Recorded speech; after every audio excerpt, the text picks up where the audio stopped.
Greetings and welcome to Monster Monday. Today I'll be taking a special request from my patron DoD Spec Ops. We'll be covering an old classic. It's the Black Pudding.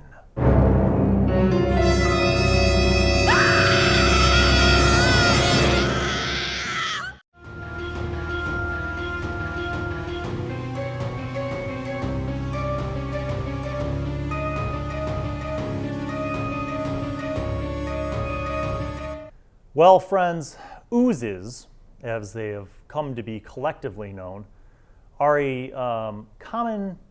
commonly used creature in a lot of different settings. There have been many kinds of puddings and oozes that have been used in D&D and other fantasy games for a long time. I like to think of these creatures in an almost alien fashion, but let's talk a little bit more about their lore and their origins as we explore the specific ooze in that family, the black pudding.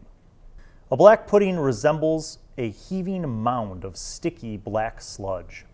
In dim passageways, the pudding appears to be little more than a blot of shadow. Flesh, wood, metal, and bone dissolve when the pudding ebbs over them. Stone remains behind, wiped clean. So within that family, we have black pudding, gelatinous cube, gray ooze, ochre jelly. What else do we have? Those are the ones in 5e, but like I remember playing D&D like first edition and second edition where like sometimes the DM would have different, like green slimes and just different slimes and molds and oozes. And all of these things are kind of a little bit different in their origins, but effectively as a plot hook, you use them kind of in the same way. In other words, they're somehow sentient creatures that don't really conform to a lot of what we would consider as like monsters in the traditional sense. And how you as a DM implement them in your game should also likewise reflect their very strange physical forms. Because I don't think of these as something that, you just randomly drop in. You could, certainly. You could randomly drop this in to a dungeon, to a cave, in the Underdark, whatever, to the ruins of a castle. Oh, I just thought of something cool. What if there was like one of these oozes on board a ship, like in the lower levels of the ship, like a stowaway black pudding, and you're deep at sea? That could be a whole adventure right there. The idea of these things being like slow-moving threats, right? How could a slow-moving threat be a threat? Well, for one, if you're trapped and you can't get away from it easily, that's how it becomes a threat. Which, again, as the DM mindset kicks in, you have to think then about the circumstances under which a party wouldn't be able to just run away. Because my first instinct as an adventurer, if I'm going through a normal dungeon and I see one of these things, a gelatinous cube or whatever, there's no treasure that I'm going to get from this, or maybe there is, but maybe not.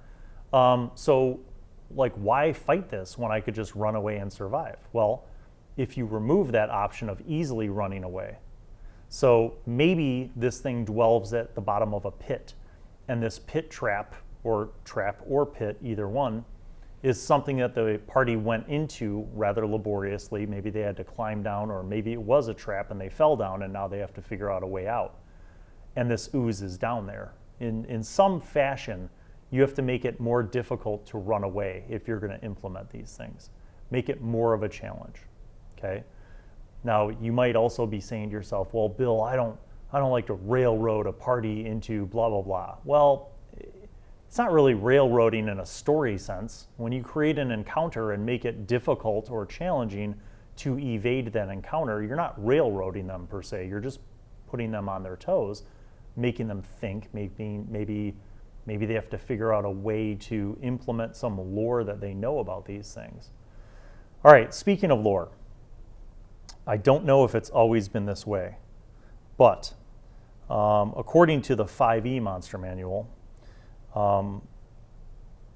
according to the demonic Demonomicon of Igwilv, it's the stupidest name ever, and other sources, oozes are scattered fragments or offspring of the demon lord Jubilex. Whether this is true or not, the Faceless Lord is one of the few beings that can control oozes and imbue them with a modicum of intelligence. Most of the time, oozes have no sense of tactics or self-preservation. They are direct and predictable, attacking and eating without cunning. Under the control of Jubilex, they exhibit glimmers of sentience and malevolent intent. An ooze does not require sleep.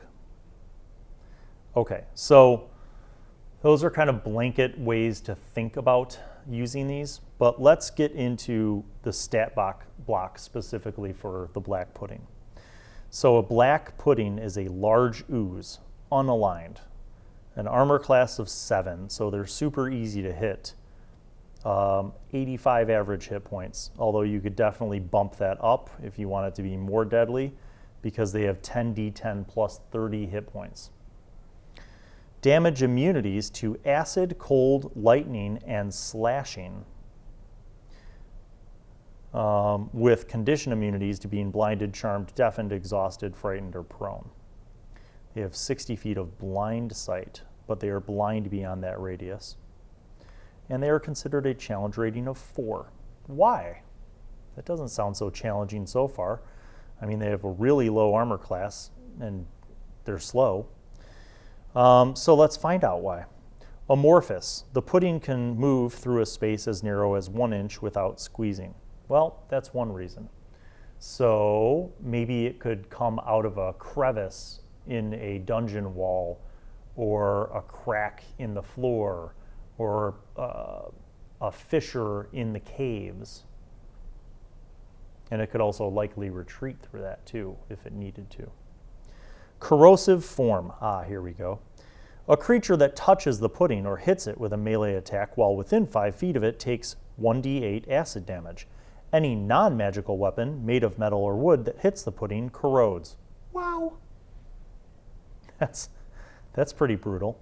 After dealing damage, the weapon takes a permanent and cumulative -1 penalty to damage rolls. If its penalty drops to -5, the weapon is destroyed. Non-magical ammunition made of metal or wood that hits the pudding is destroyed after dealing damage. So you could still attack this thing a significant number of times before your weapon is ruined, but if you have a magical weapon, at least you're not totally screwed. The pudding can eat through 2-inch thick non-magical wood or metal in 1 round. So think about it. Let's say they evade and they go through a door and they slam the door. It could squeeze under the door if there's a big enough gap, or it can eat through the door in 1 round. That's huge.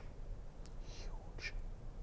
Spider climb. The pudding can climb difficult surfaces, including upside down on ceilings without needing to make an ability check. Well, if you've watched other episodes of Monster Monday, you know how big of a fan I am of things that drop down from above. Because most people think 4-dimensionally. They think of what's in front of them, to the sides, and then behind them. A lot of times people don't think about what's above or below, potentially. So that's another kind of cool feature. All right, actions. They are pseudopods. They have a melee weapon attack, +5 to hit, reach 5 feet, 1 target, 1d6 plus 3 bludgeoning damage, plus 4d8 acid damage. That's the clincher. That 4d8 acid damage is huge. That's why they're challenge rating 4, because it's not that they're hard to kill, it's that they could kill you. In 1 attack, that would likely kill somebody of 1st or 2nd level. So don't throw this at a low-level party. They don't have the hit points to survive. My gut instinct would be like a very skilled and knowledgeable veteran party at 3rd level at the lowest. I would see this as more of a good mid-level encounter. Could you make it high level? Of course. Using Bill's rules of scalability, just add more armor class or make their pseudopod attack have a 15-foot reach. Yes. In addition, non-magical armor worn by the target is partly dissolved and takes a permanent and cumulative -1 penalty to the AC it offers. The armor is destroyed if the penalty reduces its AC to 10. Yikes. Reactions. Split. When a pudding that is medium or larger is subjected to lightning or slashing damage, it splits into 2 new puddings if it has at least 10 hit points. Each new pudding has hit points equal to half the original puddings rounded down. New puddings are 1 size smaller than the original pudding. Wow. So when you think about how to implement this in an adventure that's high level, even for a party that has the hit points to be able to manage taking these things out, you could throw 3 or 4 black puddings at the party and consider them splitting. That's a lot of stuff to have to still deal with. So let's think about black puddings as encounters are easy, I guess, to throw in. Black puddings, certainly in an adventure. Could you build an adventure around black puddings? Yes. If you think of black puddings as the unintelligent, and I mean unintelligent, these things have a 1 intelligence.